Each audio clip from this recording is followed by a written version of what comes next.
More than 40 years ago, on a late summer afternoon in 1985, I arrived here in Chicago, entering the city through the very spot where this center now stands. I can still picture myself heading down what was then Cornell Drive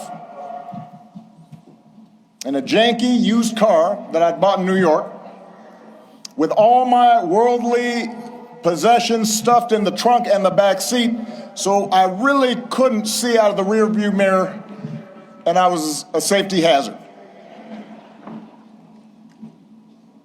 And I was 23 years old.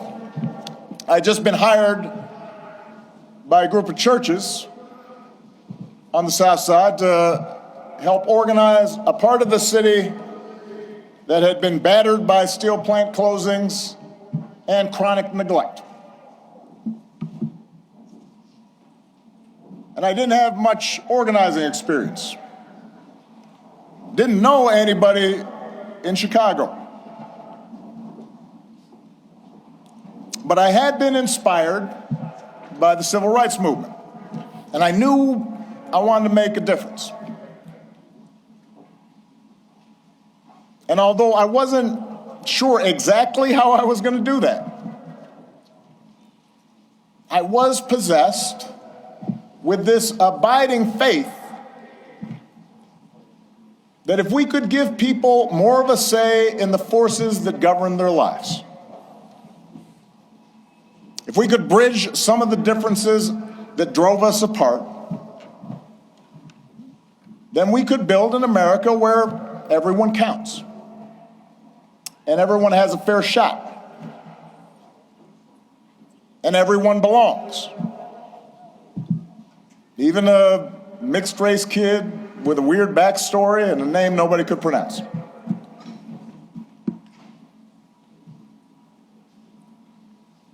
And it was here, in this city, a city of broad shoulders, that I found what I was looking for. Day by day, block by block, I got to know the people who lived here, their hopes, their dreams, their tragedies and their triumphs. I witnessed their resilience in the face of hardship and the quiet heroism of a single mom raising her kids and sending them to college on a secretary's salary, or the priest electing to stay in the city and open his doors to at-risk youth, even as most of his flock had fled to the suburbs. I learned that leadership has less to do with titles or rank or chasing attention than with helping others find their voice, reaching their potential, and sitting around people's kitchen tables or on their back porches, spending time in church basements, in barbershops. I was reminded that everyone has a story to tell if you just care to listen. Sacred stories, full of courage and humor and grace, and that each of those stories in some way connected to my own. In other words, I found my purpose here, and I fortified my faith here, and I found my community here, friendships that would last a lifetime. And I found a girl from the South Side who has been my greatest blessing. Michelle and I, our wedding reception was over at South Shore Cultural Center. You could walk from here. Our daughters were born right down the street. This is where we bought our first home. This is where our kids took their first steps. This is where I launched my candidacy for the Illinois State Senate over at the Ramada Inn on Lakeshore Drive, serving pretzels and soda, embarking on the path that ultimately and improbably led to this day. So, for me, this center could not be anyplace else.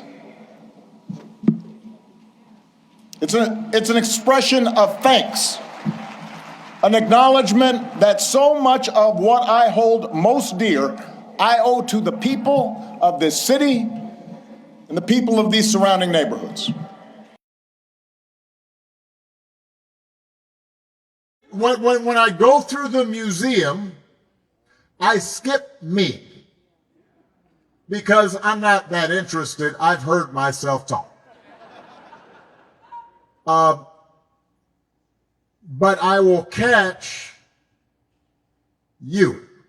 I hope you see yourself reflected in that and what you did, and take pride in that and feel good about that. And what I also hope is that you don't feel nostalgia for it. I don't believe in nostalgia because I think nostalgia implies this sentiment that there's this thing in the past that was somehow golden and better, but is unattainable now. And it lets us off the hook because it makes us feel like, well, you know, that was wonderful, but now this is the reality and there's not much we can do about it. There's a way in which nostalgia lets us off the hook. And I want people to go in there and be reminded of what's possible. I want people to look and say, yeah, actually, you know what? We can join together and make the country better. We can reach out to people who on the surface don't seem like us and win them over. We can operate with our best impulses and still come out on top. We can do those things that not only change the nation, but change the world. If you're willing to dig deep and take responsibility. All right. I love you guys. Appreciate it. I take a little time to do something that I know my husband will not do today, and that is to fully sing his praises. Barack, you gotta look at me. You told me all those years ago that you couldn't promise me the world, but you could promise me an interesting life. And of course, you outdid yourself and managed to give me both. I know it hasn't always been easy, but there hasn't been a single second through this experience that standing by your side hasn't left me in awe. Your stubborn optimism and unflinching courage, your dazzling brilliance and unpretentious decency, your ferocious work ethic, an absolutely unshakable moral fiber.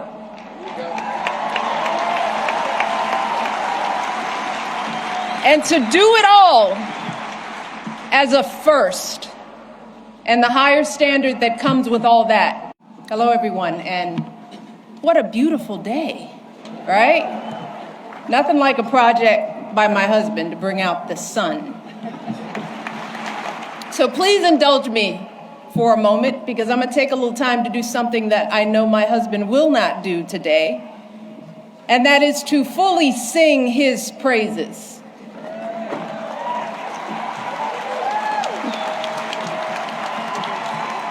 Barack, you gotta look at me. You told me all those years ago that you couldn't promise me the world, but you could promise me an interesting life. And of course, you outdid yourself and managed to give me both.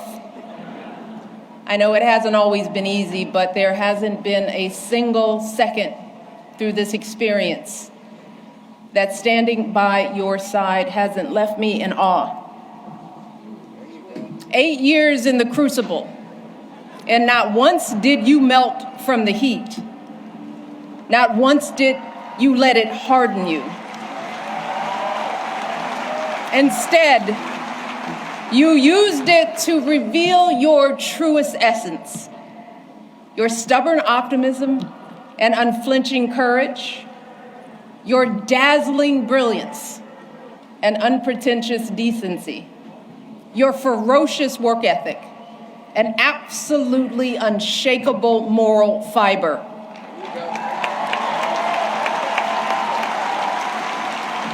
And to do it all as a first, and the higher standard that comes with all that, the claims that a U.S. senator and constitutional law expert wasn't qualified for the job, the lies about your birthright, your faith, your patriotism, the outrage when you stated the biological fact that if you'd had a son, that he too would be black.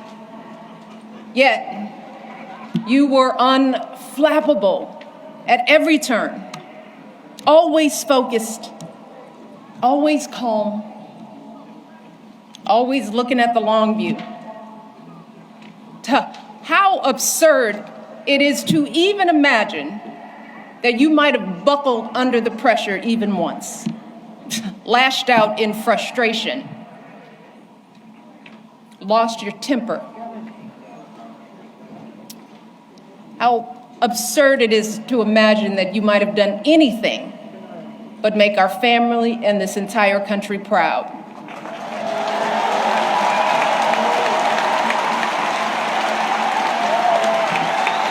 No, you were too busy.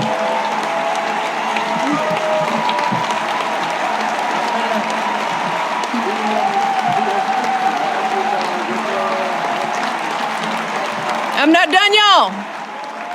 Not done. So much to say. You were doing the people's work, rescuing our economy, expanding health care, ending a war, ordering the bin Laden raid, saving an auto industry, winning a peace prize.